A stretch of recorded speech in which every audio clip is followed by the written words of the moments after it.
বন্ধুরা, আজ আবার চলে এসেছি পূজার স্পেশাল রান্নাঘরে। আজ এই রান্নাঘরে আমি আপনাদের একটি নতুন রান্না করে দেখাবো। রেসিপিটি হলো গাজরের হালুয়া। তো চলুন বন্ধুরা, ভিডিওটি শেষ পর্যন্ত দেখতে থাকুন, সঙ্গে থাকুন আমি কিভাবে এই গাজরের হালুয়াটি বানাই। এই দেখুন বন্ধুরা, আমি গাজর নিয়ে নিয়েছি। এবারে গাজরগুলিকে ভালো করে ছুলে নিতে হবে। এইভাবে আমি গাজর ছুলে নিলাম।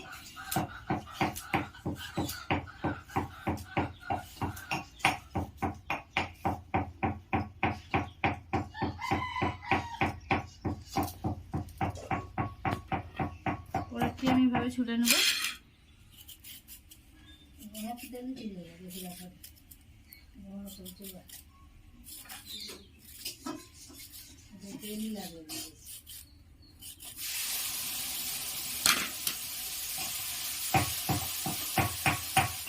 প্রত্যেকটি গাজর এইভাবে ভালো করে ছুলে নিতে হবে।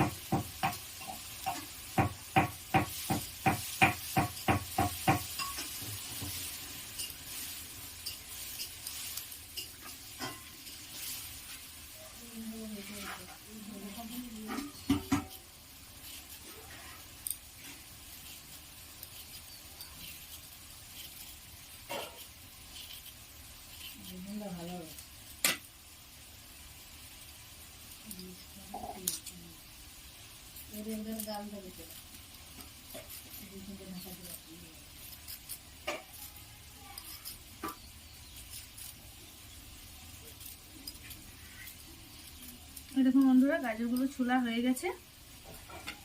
এভাবে গাজরগুলোকে ছুলে নিতে হবে। এরপর আমি এটি দিয়ে গাজরটিকে ভালো করে ঘষে নেব। এই বড় দিকটি দিয়ে ভালো করে ঘষে নেব, তাহলে একটু দানাগুলো একটু বড় বড় হবে। দানাগুলো একটু বড় বড় রাখতে হবে।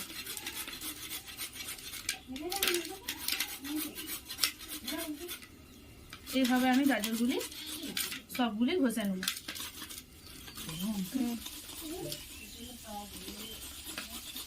এই দেখুন বন্ধুরা, এটা আমার হয়ে এসেছে। এইভাবে এটিকে গাজরটিকে ভালো করে ঘষে নিব, দিয়ে লাস্টের অংশটা ফেলে দিতে হবে।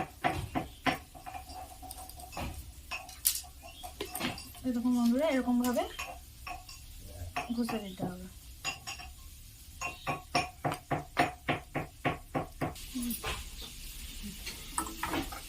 এই দেখুন বন্ধুরা, আমি কড়াই বসিয়ে দিয়েছি। এতে আমি কাজু আর এই কিশমিশগুলো একটু ঘি দিয়ে ভেজে নেব। প্রথমে আমি একটু সামান্য ঘি দিয়ে দিলাম, দিয়ে কাজু কিশমিশগুলো ভেজে নেব হালকা করে। ঘিটা একটু গরম হয়ে গেলে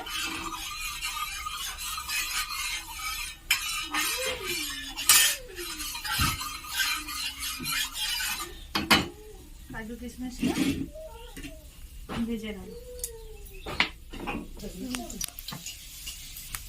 কাজুগুলো দিয়ে দিলাম আর সাথে কিশমিশগুলো দিয়ে দিলাম। আমি হালকা করে ভেজে নেব।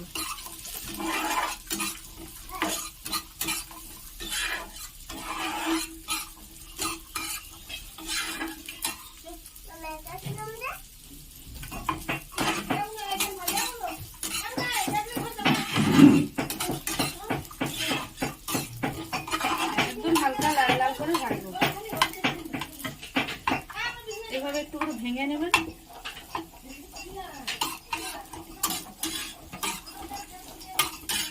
লাল লাল করে ভাজা হয়ে গেছে। এবার আমি একটি তুলে নেব।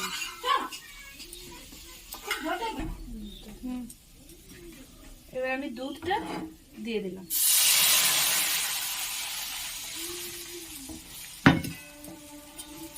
দুধটি বেশ অনেকক্ষণ ধরে ফুটিয়ে নিতে হবে, যতক্ষণ না দুধটা একটু পুরো পুরো হচ্ছে ততক্ষণ দুধটা আমি জাল দিয়ে নেব।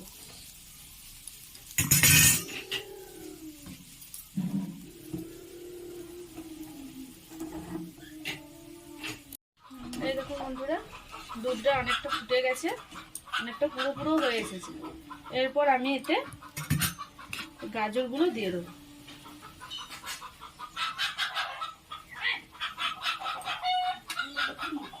সব গাজরগুলো আমি দুধে দিয়ে দিলাম। এবারে ভালো করে এটি সিদ্ধ করতে হবে।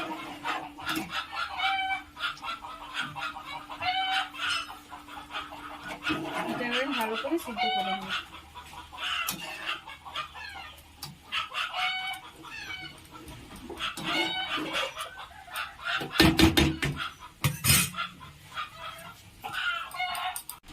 এই দেখুন বন্ধুরা, আর দুধটা অনেকটা কমে গেছে। বাকি দুধটা আমি আস্তে আস্তে কমে যাবে। গাজরটি অর্ধেক সিদ্ধ হয়ে গেছে, আর একটু বাকি, আর একটু সিদ্ধ হলেই হয়ে যাবে।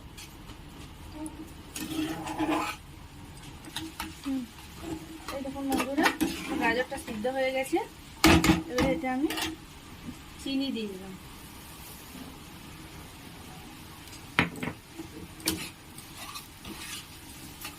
চিনি দিয়ে বেশ অনেকক্ষণ নেড়ে নেব। চিনি দেওয়ার পর এটা আরেকটু পাতলা হয়ে যাবে।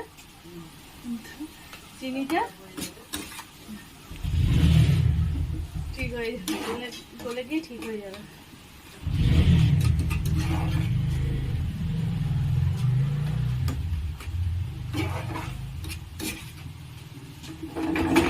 দেখুন বন্ধুরা, কি সুন্দর একটা কালার এসেছে। এটা চিনিতে দেওয়ার কারণে এতটা পাতলা হয়ে গেল। চিনিটা এর সঙ্গে মিশে গেলেই আবার ঠিক আগের মতন হয়ে যাবে।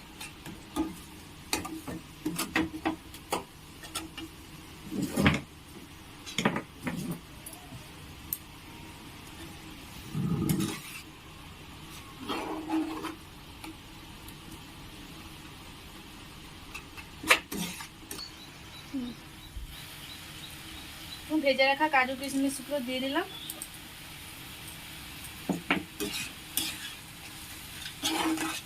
আর এর সাথে দিয়ে দেবো এলাচ গুঁড়ো।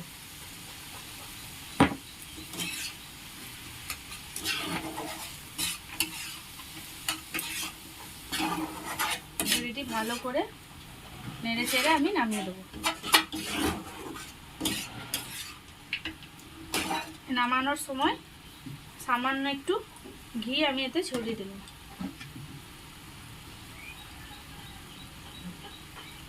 সামান্য একটু ঘি দিয়ে দিলাম।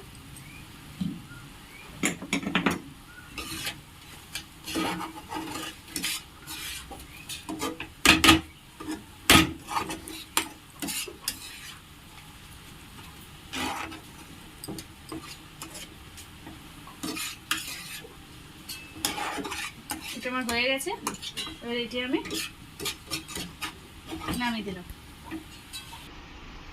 এই দেখুন বন্ধুরা, আমার গাজরের হালুয়া রেডি। এইভাবে আপনারা বাড়িতে বানাবেন, বানিয়ে আমাকে কমেন্টে জানাবেন এরকম হয়েছে। খুব অল্প সময়ে এবং বাড়িতে থাকা উপকরণ দিয়েই আপনারা এই সুন্দর দারুণ রেসিপিটি করতে পারবেন। তো বন্ধুরা, ভিডিওটি যদি ভালো লেগে থাকে অতি অবশ্যই সাবস্ক্রাইব করবেন, কমেন্ট করবেন এবং শেয়ার করবেন। ভালো থাকবেন, সুস্থ থাকবেন। দেখা হবে আবার নেক্সট ভিডিওতে।